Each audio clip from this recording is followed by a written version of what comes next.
if it's a galaxy far, far away, a long time ago, then in fact I am the youngest. Because I'm the one that will be the most never mind, it doesn't work. I need a nap. I need a nap. All the baddies together.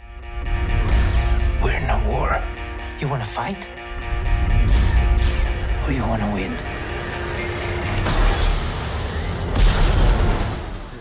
You know, it was kind of a full cycle. The last scene I did, the last day of shooting, it was by myself in this cockpit that was in a gimbal, which is basically like a ride, a Disney ride, you know, an amusement park ride, where I was in the cockpit and I was piloting and the thing was moving and you would go right or left, up, down, shake, you know, crash.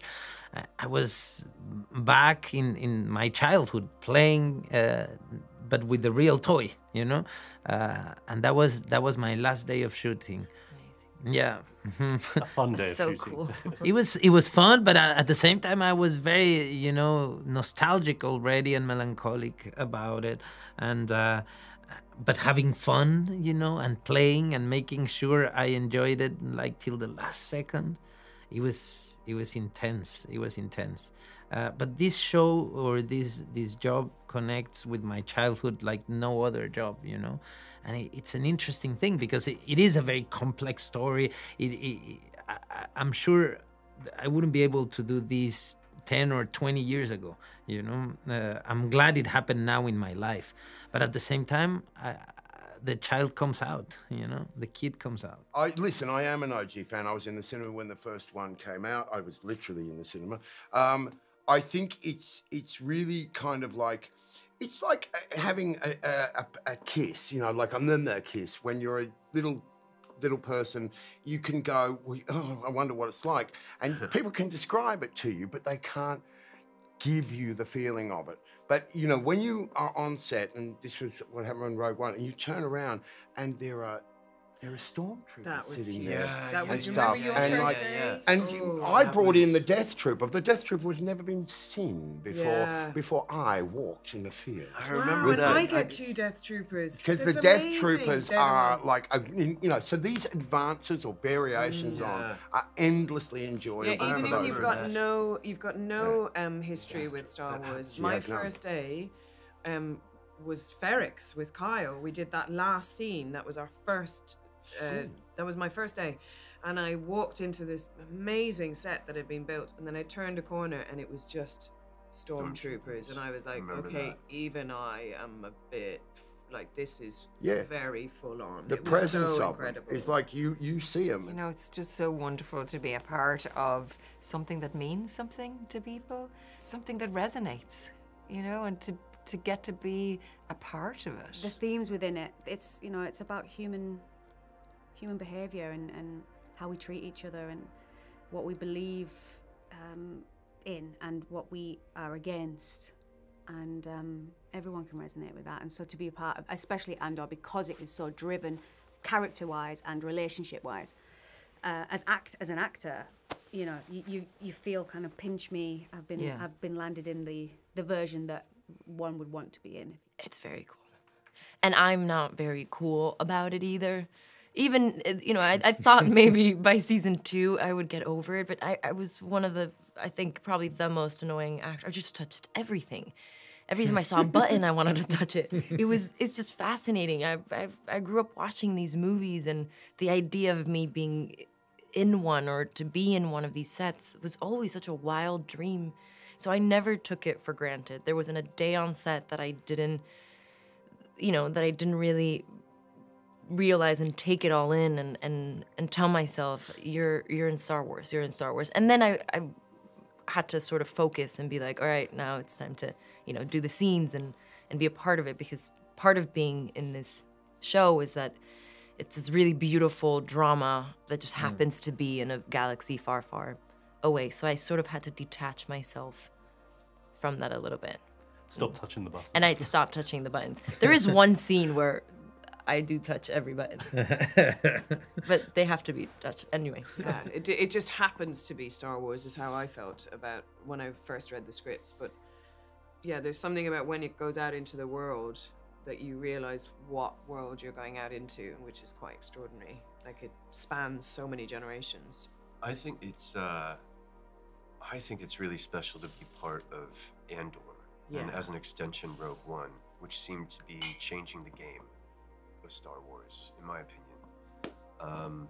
It's taking it into a completely new territory, and that feels incredibly special. I mean, as you said, Tony from day one was like, we're not doing Star Wars, we're doing this thing, and just keep your head down and tune out the noise. Yeah, but when you watch it back, that's when it really hits you and go like, oh wow, this is like growing up with Star Wars. Not like you did. I mean, you were I mean, first generation. That's but it. like, But I'm old. But it feels like, wow, I didn't know that this is where the universe could go. And that feels super exciting.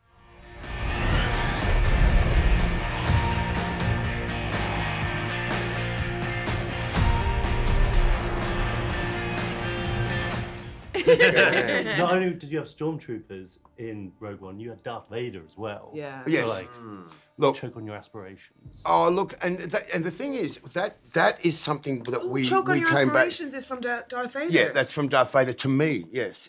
Oh, because people are thinking that I'm getting choked. Ah, I see.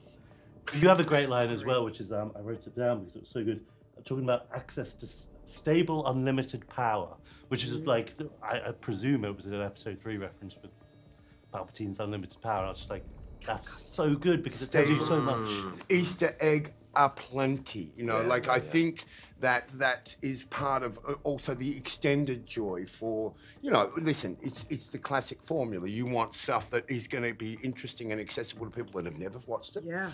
And yet stuff that is like, oh, nailed it, or oh, yes. And because these things are incredibly precious to those of us who have grown up and watched it, and to see them be degraded or taken in a direction which is not really solid, doesn't work, doesn't have is a real bummer. So to see them be delivered is a chance for people to go, yes. Yeah, and I think that Andor is so hardcore and so unexpected. I mean, these guys, the relationship, right? Like, they are, in my opinion, they are the best realized characters ever that the Empire's ever had. That, like, when have you seen, a young aspirant smashing his head against the bureaucracy of it, heart full, a good person, working for an aim which he considers to be a good aim? People only fight for ideas that they think are good, by the way. No one is like, here's a really bad idea and I'm going to go full throttle for it. Yeah. And the great and incomparable Dedra, who Am I young as well? You're so young, darling. You're so young. And to see these young whippersnappers, young and younger, a youngest. I'm the youngest, darling. I mean, because it's the future. It's a galaxy far, far away. But it's a long time in the future. It used to be a long time away. Children. So time doesn't exist. No, if it's a galaxy far, far away, a long time ago, then in fact I am the youngest. Because I'm the one that will be the most... never mind, it doesn't work. I need a nap. I need a nap. I need a nap. We have these meetings with Tony, and he's writing as we're going along, and we'll get one script or maybe 3 scripts or a section sometimes, there'll be scripts that you receive where he will have everything plotted out, but not all the scenes will be completely written, so it feels innately creative. He's bubbling away all the time. He might ring on certainly he loves a ring. Ring up on a Sunday evening, and a script will have dropped, and he'll go, "So, what do you think?" And you get to really discuss it. So it feels less corporate than you think it would. He's very curious, he's very engaged, and he's really passionate. Yeah, he's in it with you. It doesn't, there's not the separate, sometimes there's a separation between writer and actor, and you don't get as close, but Tony feels like another part, obviously, he's another one of us. We're in it with him. He's our leader. Yeah. And so it was really hard when the writer's strike happened, actually. Oh, yeah, because he... Do you remember? Because he just like, don't call me, he had delivered the last few. And then it was radio silence. It was horrible. And that was... It was uncomfortable. Yeah. Because it felt like another pillar of, I don't know, the set and everything. He's another sort of figure in that, holding all of that up, and he was gone. You know, so yeah, it's pretty sad, but needed to be done. What a swell party this is. I think her biggest fear this season is that she's lost herself forever in someone else, and she gave that power to someone else. And then, you know, the beautiful relationship that Cassian and Bix create in this season, I think there's a lot of desire there, and there's also so much fear that comes with completely giving your heart to somebody and that responsibility that it takes in the world that they're living. Mm-hmm. I think that story is crucial. You know, I think he believes he's ready from day one, and there's a lot he has to witness to actually understand why the need for change. Why does he have to get involved? He has to also learn what he is capable of, and I think it's by opening up to love that he finally, you know, understands that, because if you don't completely understand the sense of community, you can't get involved in a revolution and pretend to understand, you know. And I think it's through Bix that opens up.